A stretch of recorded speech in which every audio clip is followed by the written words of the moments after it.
வணக்கம். நம் முன்னோர்கள் விட்டு சென்ற வர்ம புள்ளி நாம பயிற்சி பெற்றுட்டு வரோம். மொத்தம் 108 வர்மம் தானே. அந்த 108 வர்மத்தில் இன்று நாம் பார்க்க போகிறது 17வது வர்மம், 17th பிடரிக்கால வர்மம் அல்லது பிடரி வர்மம். இதுக்கு இன்னொரு பேர் என்ன அப்படின்னா பேன்குழி வர்மம். பேன்குழி பின்பக்கம் தானே இருக்குது. நான் புள்ளி இப்போ காட்டுறேன் பாருங்களா. இப்போ திரும்புகிறேன். திரும்பிட்டு இப்போ சுட்டு வரல எடுத்துட்டுனா சுட்டு வரனா அப்படியே மேலே மையத்துலேருந்து அப்படியே கோடு போட்டே வரேன். கோடு போட்டு வந்த பிறகு ஒரு பள்ளம் ஸ்டார்ட் ஆகுது. பள்ளம் ஸ்டார்ட் ஆகுதுங்களா, இதுதாங்க புள்ளி. இந்த பள்ளத்துக்கு கீழெல்லாம் போகக்கூடாது. இந்த பள்ளம் வந்து எலும்பு முடிஞ்சு பள்ளம் வர இடம் தான் புள்ளி. இங்கே மெதுவாக அழுத்தி விடுறோம். 2 நிமிடங்க. இந்த பேன்குழி வர்மத்தில் 2 நிமிடம் அழுத்தி விடுறோம். இதை இப்போ அதை புள்ளித்து காட்டிட்டேன். எப்படி அழுத்துன்றது இப்போ நான் சொல்கிறேன் பாருங்கள். இடது கையை நெத்தியில் வச்சு ஒரு லேசாக அழுத்து பிடிச்சிக்கணும்.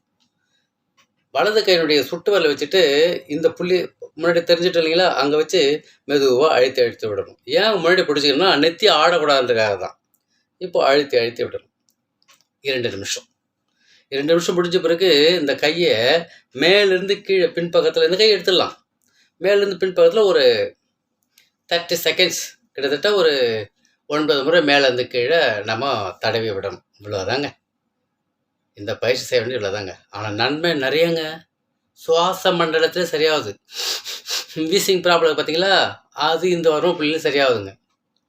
இதோட வேணும். நுரையீரல் நோய்கள், லங்ஸ் வீங்கி இருக்கும், வேக்கம் இருக்கும், ஒரு 3 மணிக்கு எதிர்த்து சிரமப்படுவாங்க, அதை சரி பண்ணும், குணப்படுத்தும். பின்பக்க தலைவலி குணப்படுத்தும். வேறு என்ன வேணும்? இன்னும் இருக்குது. தொண்டைக்கட்டு சரி பண்ணும். தொண்டைக்கட்டு போய்ங்களா, குரல் வராது. நல்ல குரல் வளம் கிடைக்கும். அதனால் தூக்கமின்மை, நல்லா தூங்கலாம். இந்த புள்ளி இயக்கும்போது நல்லா தூங்கலாம். அதே மாதிரி இன்னொன்று வந்து கடைசியாக மூளை பலக்குறைவுன்னு சொல்லுவாங்க. அது மூளை வந்து பலம் குறைஞ்சிச்சுன்னா டெசிஷன் எடுக்க மாட்டாங்க. எது சொன்னாலும் ஆமாம் போட்டுக்கிட்டு கிடப்பாங்க, அந்த மாதிரி கிடப்பாங்க.